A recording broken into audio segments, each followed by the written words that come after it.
প্রিয় বন্ধুরা, আজকে আলোচনা করব যে কুফরি ব্ল্যাক ম্যাজিকের মাধ্যমে বা জাদুর মাধ্যমে কি বিদেশ যেতে বাধা কিংবা ভিসা পেতে বাধাগ্রস্ত করা যায়।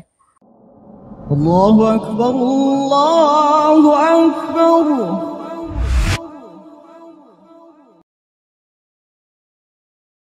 তো এটা একটা খুবই ইন্টারেস্টিং বিষয় বা একটা আশ্চর্যজনক বিষয় আমার কাছে।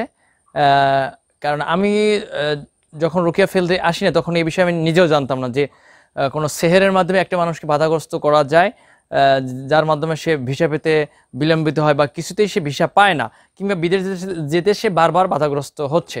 তো আসলে কিভাবে এটার সম্মুখীন হলাম সেটা আপনাদেরকে বলি। কিছু কিছু পেশেন্ট আমাদেরকে যখন রুকিয়া করতে আসে তখন বলে যে আমি অনেকবার ভিসার অ্যাপ্লিকেশন সাবমিট করেছি, অনেক টাকা পয়সা দিয়েছি, কিন্তু কিছুতে ভিসা হচ্ছে না। বারবার আমাকে সব কিছু ওকে থাকার পর আমাকে রিজেক্ট করে দিচ্ছে, আমার ভিসাটা লেট হচ্ছে, কিছুতে আমি ভিসা পাচ্ছি না, এরকম বিষয়।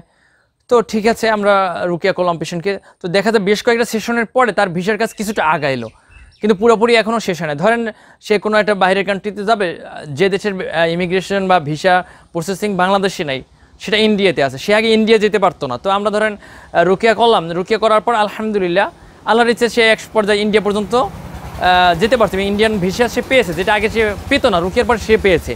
এরপরে যেটা হলো যে সে ইন্ডিয়া থেকে যে দেশে যাবে ওখানে যেতে আবার এরপর বাধা।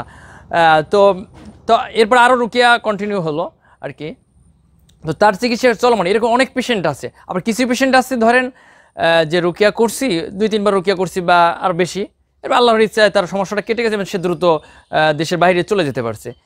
তো মূলত এই ঘটনাগুলো বা এই কেসগুলো পেশেন্টদের অভিজ্ঞতা থেকেই নেওয়া, শুধু যে আমাদের অভিজ্ঞতা বা আমরা ফেস করছি সেটা নয়, মূলত পেশেন্টরাই এর ভুক্তভোগী এবং তারা আমাদেরকে ক্লেম করছে। এরপর আমরা রুকিয়া করে দেখছি যে হ্যাঁ, এটা এক ধরনের তারতিলের জাদু বা বাধাগ্রস্তের জাদু, যার প্রভাবে সে তার ভিসা পেতে বাধাগ্রস্ত হচ্ছে, সে বিদেশ যেতে বাধাগ্রস্ত হচ্ছে।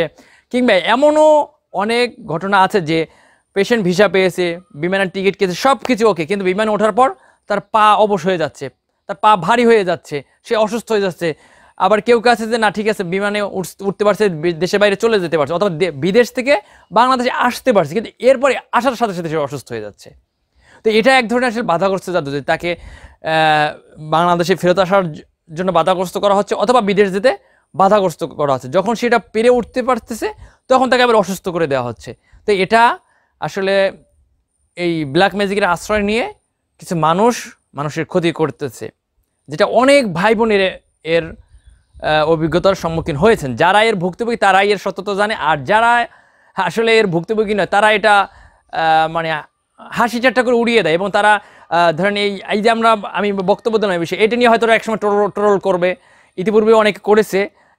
যেমন একটা রুকিয়া দিয়েছিলাম যে ভিসা পেতে বাধা দূর করার রুকিয়া। তো ও রুকিয়াটা তো আমার না ভাই, ও রুকিয়াটা বাংলাদেশে কোনো রাখিন না, বাইরের দেশে যারা অভিজ্ঞ রাখি তাদের অভিজ্ঞতা লব্ধ রুকিয়া, এবং তারা এই বিষয়ে অনেক কেস পেয়েছেন, তারা রুকিয়া করছে। সেই রুকিয়াটা আমাদের চ্যানেলে আপলোড দেওয়া হয়েছে। তো এটা নিয়ে তো ফেসবুক জগতে আমাদের কথিত দিনী ভাই ব্রাদার তারা তো এটা নিয়ে খুব হাসাহাসি মস্করা করতেছে, মানে এটা মস্করার বিষয়, তাই না?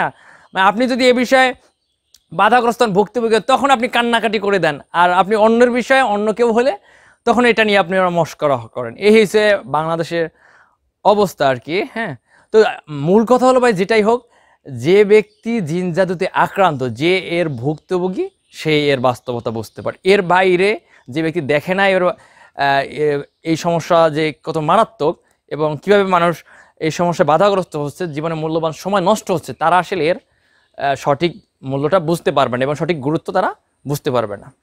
আশা করি আমার এই বক্তব্যের পরে অনেকটা হয়তোবা ক্লিয়ার হতে পারে। আর যারা ক্লিয়ার হননি তারা তাদের কাছ থেকে অভিজ্ঞতা নিন, যারা এই বিষয়ে বারবার বাধাগ্রস্ত হচ্ছে তাদের সাথে আপনি যোগাযোগ করুন, তাদের ঘটনা আপনি শুনুন, হ্যাঁ, তাদের মুখ থেকে শুনুন, তাহলে এই বিষয়ে আপনারা আশা করি ক্লিয়ার হবে।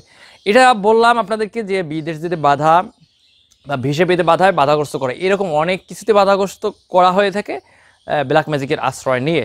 আর একটা জিনিস জেনে রাখেন, ব্ল্যাক ম্যাজিক করলেই যে পেশেন্টের উপর ওটা কার্যকর হবে সেটা কিন্তু নয়। আল্লাহ যদি চান ব্ল্যাক ম্যাজিক ধ্বংস করে দিতে পারেন, আর আল্লাহ যদি চান আপনাকে পরীক্ষায় ফেলবেন, আপনাকে রোগ বালাইতে ফেলবেন, তাহলে সেটা কার্যকর হতে পারে। আল্লাহর ইচ্ছা ছাড়া কোনো জাদু কখনোই কার্যকর হয় না। তার মানে এ নাই যে আল্লাহ জাদুকরকে জাদু করতে বলছেন বা আল্লাহ বলছেন তুমি জাদু করো, ওকে বিপদে ফেলো, এরকম না বিষয়টা। এটা যার যার কর্মফল। হয়তো আপনি, আমি বা অন্য কেউ এর পরীক্ষার সম্মুখীন হচ্ছি বা এই বিপদ আপদের সম্মুখীন হচ্ছি। আশা করি আমার বক্তব্য ক্লিয়ার। আসসালামু আলাইকুম ওয়া রাহমাতুল্লাহি ওয়া বারাকাতুহু।